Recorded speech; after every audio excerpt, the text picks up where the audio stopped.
My name is Kate Feld.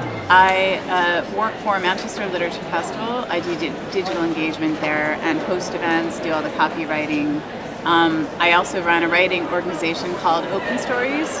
We're based here in Manchester, and our main project right now is called The Real Story. And we've just gotten Arts Council funding to kind of roll out a new website, continue our literary journal and literature night.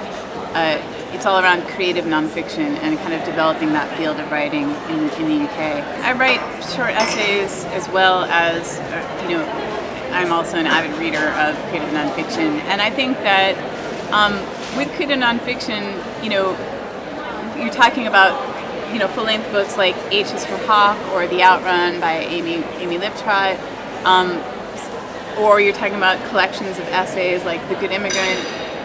These are, for me, it's the quality of the writing really and the narrative and the story. So ideally it should read like fiction and can employ some of those literary techniques, but it's based on real experience. So that's, I think, what makes it resonate for me. My role, I guess, I've been working for the Literature Festival as long as it's been around, so 11 years now. And my role, because it's such a small team, my role has kind of grown to encompass loads of things. But increasingly, I am hosting author events and in conversations, doing all of the writing, the website, the digital, social media stuff. So, kind of like overseeing the public sort of face of the festival. And I think that the festival has always been primarily interested in imaginative writing. So, we do some events with nonfiction writers, but, particularly writers who are writing about literature or about great writers. But really, imaginative writing is at the core of what we do. So poetry, fiction, that's kind of our bread and butter. And I think the Literature Festival, we've just finished what's been our biggest and best year. We had packed houses everywhere, and look, I think we had 13,000 people in our audience over the course of 2 weeks, which is pretty spectacular.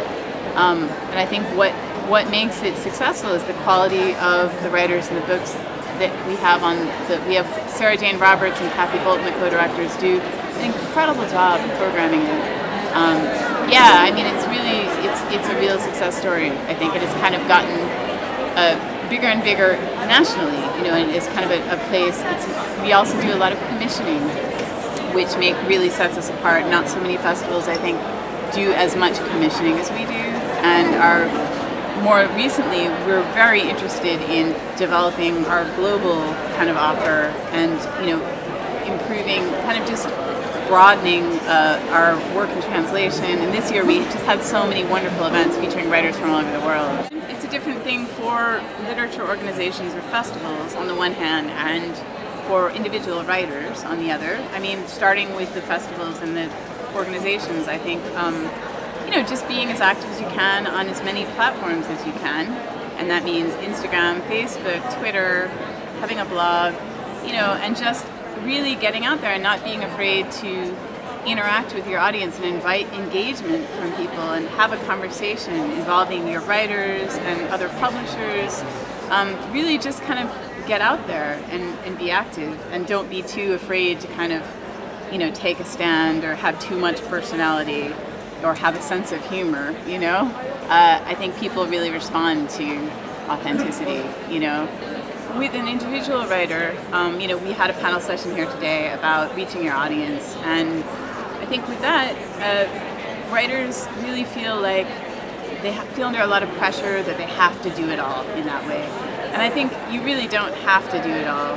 What you need to do is identify the things that you're naturally drawn to. If you really love Twitter and feel like that's something that you want to do, then do that. But if you don't, by God, don't force yourself to, because you don't have to do it. You really don't. There are other things you can do. But I think really just, again, being a human being and being a kind of advocate for your work, getting out there, starting events, starting literature nights, starting writing groups, whatever it is, but kind of getting out there and sort of making things happen can be a great way to sort of improve your visibility as a writer. Well, Openstories was set up in 2008, and it really, our remit is to run writing projects that incorporate a strong digital element. Our first project was called Rainy City Stories, and that was a very early use of Google Maps for a sort of a creative project, and that was a map of Greater Manchester where we published original stories and poems linked to locations in the city, and we did a number of events off the back of that and workshops, and that was really great and very successful. And lots of people, I've even had people coming up today saying, "Oh, you published one of my stories on Rainy City Stories," and that was very big for my confidence. So that was our first project. Since then, we went on to run for 9 years. We ran the Blog North Awards, which started off as the Manchester Blog Awards. Again, that was a good marriage of quality writing, because it was part of the Literature Festival program, and digital. And I think the real story, our current project, kind of just carries on from that. It's really people writing about their own experience. We are working with a lot of emerging writers, and we are doing a lot of editorial work with them. And that's something that, as someone who publishes in literary magazines, fiction and nonfiction, not many people are actually doing that. And I've been kind of, me and Ninja Dalal Small and Adam Farrar and I, who run it together, have been kind of disheartened by that, because that doesn't really help anyone. If you just send a piece and it's either accepted or not, what we want to do is help people make their pieces as good as they can be, give them a platform to publish it on, and then help them learn how to perform it, at our night or other nights, really just kind of help them reach an audience with great work. For me, personally, in the projects that I'm involved in, it's much better for us to be in Manchester. I think that if we were in London, we'd be maybe lost in the crowd. There's a lot more competition there. Saying that, Manchester is incredibly busy with live literature nights, events, open mics, and any night of the week, there's so much going on that it's actually kind of become a problem because you have clashes and everything. But, I find this city incredibly supportive, and I think it's big enough so that there are a lot of different writers and publishers and people doing neat projects happening all the time, and a lot of crossover and cross-inspiration, collaboration. But, it's not overwhelmingly big like New York, where I used to live, or London, so that, you can really do things here, and I think that's part of what makes it such a special place to be. Yeah. Yeah.